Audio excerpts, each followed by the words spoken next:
Hello! Several things got me playing with Craft Artist 2, and I wanted to share with you some of the things that I've done.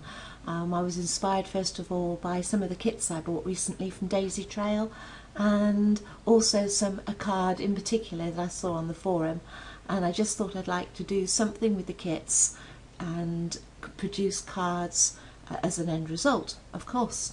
So let's get on straight away. First of all, I liked the Butterfly Garden Digi kit. Maureen on our forum made a super card, and I wanted to do something without copying her. So what I've done is taken the whole kit and put it into Craft Artist 2, gone to my embellishments, and I've chosen the spray of flowers. Now, to make this into a kaleidoscope, which is what I'm going to show you here, you need to have a picture format on your worktop. And to make sure that you've got this is in a photo format, you'll see that the Photo Lab option is up on your toolbar. If it's not there, it's simple. Just come up to Tools and Convert to Picture, or Convert to Bitmap, which will be the option if you're using Craft Artist 1. So we've got our picture, we press the Photo Lab option. You come up to this little item here next to the filters bar, and you select Distort and then Kaleidoscope. Now, because the image size is still here, it's a little bit difficult to see what we're doing, so I want you to press the plus sign until you can see what you're up to and what the results will be. Right, so down here we've got all our options for the Kaleidoscope Maker. I've got transparent selected here, and the image is right down the bottom, so I want to increase how many images I've got, and I want to bring the angle down. Now you can see as I bring the angle down, your image, your kaleidoscope changes all the time. And if I were to leave it here and just increase the images, you could see it's changing again. So I'm going to bring it down, and I quite like this effect here. So I'm just going to ease it out until I've got it how I want it, and that's sort of fine for me. So I'm going to press OK. And now we've got our kaleidoscope, but you'll see you've also got the image behind it or on top of it. It's just the outline. So all we need to do to get rid of that is come up to Tools, Convert to Picture, leave everything as it is and press OK. You now have your kaleidoscope without the image, but you can see the select box is still the same shape as the original. I personally like to have my pictures as they are so that I can come down and see exactly what size they are. This helps with other projects. So let's do that. The way to do it is come up to your punches, and under your shapes category, choose your circle punch. Now just take a note of the diameter of your kaleidoscope. Come under here, under width is 5.641. So I'm going to make my punch the same size as that. It was 6.541, press tab, and then 6.541 again, and enter, and bring it over roughly on top of your kaleidoscope. As you can see, I've probably been dyslexic, yes I have, and got my dimensions wrong. So it was 5.641, 5.641, tab, 5.641, enter. Okay. There we are, it's all right on top. Just to make sure it's right on top, I want to select everything on my page. Come down to align vertically and align horizontally. Okay, now select my punch it, delete the punch, and now you can see I've got rid of the excess area on my select tool. So I'm going to come up to Tools again and convert this to a picture as well, leaving all the settings and pressing OK. Alright, Now I can hold my control key and keep it in proportion while I enlarge it. I'm going to bring my original back over and pop it on the top, but it's a little bit vivid, so I'm going to come up to colour and just make it a little bit transparent. And I certainly don't need it that big still, so it's going to be reduced. Okay. I'm going to bring this up now to where I would position my card, and if I keep my transform box open, I know that I am within the height of my card. My cards are usually just over 14 centimetres. Okay, let's select a paper to go behind that. A material, I think, from the same kit, and that's rather nice, but I think there's one with butterflies on, so I'm going to choose that one, send it to the back, and I want to choose my two icons now, whoops, and that, and them together. I'm just holding down the shift key on my keyboard, so I've got them both selected, and the background paper. So we'll add that as a selection, and I'm just going to pop them all in. Whoops, seem to have got a duplicate there.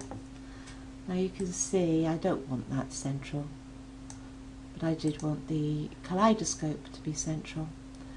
So there we are, and that one's, make sure that's right at the front, and you've got the start of a card. I'm going to select these two items again, certainly the topper, and put a shadow on it. There we go, so it's popping off the page. I'm coming up to embellishments. I'm going to put a butterfly in the centre of my kaleidoscope, but he does need to be a little bit more, he's a little bit opaque, so let's bring that one over. That's quite nice. We'll make him a lot smaller, rotate him round, pop him in the centre, and again I'm going to put a bit of a shadow on him. Sorry, she might be a hare, I guess. And we're going to pop that onto my picture of my kaleidoscope. I'm going to change the line colour. I need to get it selected first. Let's send my backing paper away for a moment. Aha, select tool in. There we go. Line on the kaleidoscope, I'm going to change to a green line, and I'm going to make it about 5, no perhaps not, perhaps 2.5, there we go, just a little bit of a lift, and again I'm going to give it just a little bit of a shadow. Okay, all you need to do now is put your sentiment on, perhaps the backing paper behind your, a mat behind your backing paper. I always like to just play with this over here, and it gives me an idea of what the finished card will look like. So that's one thing I've done with the Kaleidoscope Maker and with the Digi kits. So then I thought, okay, that's great for a woman, how about for a little child? I'm going to insert a new page and show you what I've done with a material, and this will give you an idea of taking a paper and making this really into your card.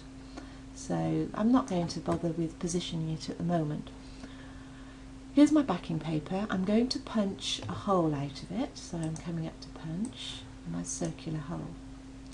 I'm going to alter the punch, so you'll need to hold down your control key to keep it perfect. I'm using this box down on the right hand corner and reducing the size. Alright, so I'm just going to position it over there, punch, and then delete the punch and press on the area selected. I don't want to move that, it's not necessary. Keep it selected though, and come up to Photo Lab. Sorry, I missed out a step. We need to make this into a picture, so we come up to Tools and Convert to Picture. Sorry about that. Keep all your settings the same and press OK. Now come up to Photo Lab, and you can see you've just got the piece that you've punched. I guess my misstep showed you that if you've got the whole thing, you know you've made an error. Okay, so we've got the piece that we punched. Come up to the same little icon, distort, kaleidoscope, and again play with your settings until you've got one that you like the look of. And I'm kind of liking the look of that, so I'll just press OK. And as you say, if I move it around, then you can see the white background, but I'm just going to use my back keys to put it back where it was. Then I'm going to come up to my embellishments, and I'm going to find an embellishment in the kit that matches my paper, and here he is. And I reduce him in size 2, put him in the middle. And the kaleidoscope, I'm coming back to that again now. I'm going to change the outline to pink, and the line size, I'm going to increase that to 5 as well. Now this is the fun bit. I'm just going to right click, filter effects, bevel and emboss, move it out the way if you want to see it, and pillow emboss. I think that gives quite a nice effect. Okay, and let's add some depth as well. Oops, didn't mean to do that. I want the shadow, and I want to give it a shadow, and I want to give my little icon on the top some shadow. So I'll select that one and make him pop too. Okay, all you need now is your sentiment reduced. Pop it down, come up to your shadow again, just left click on your mouse and bring the shadow where you want it, click away to see the effect, and there you go, card ready, made just from a material from the Digi kit and the embellishments, of course. So then it's ready for printing, and you can choose a size of punch, by the way, that matches perhaps one of your cutters, either an SD circle or a circle cutter that you've got, and that way you don't have to cut it out by hand. You can do it with your die cut machine. Okay, so I hope you've enjoyed watching this video. There are endless possibilities with the Kaleidoscope. You can choose pictures. You can see the first one I played with here was I took a butterfly and made that into a kaleidoscope, and exactly the same way then made a frame and put baby's picture in the middle. Any questions, please ask away, but please let me see what you've done with this great tool as well. Okay, thanks for watching.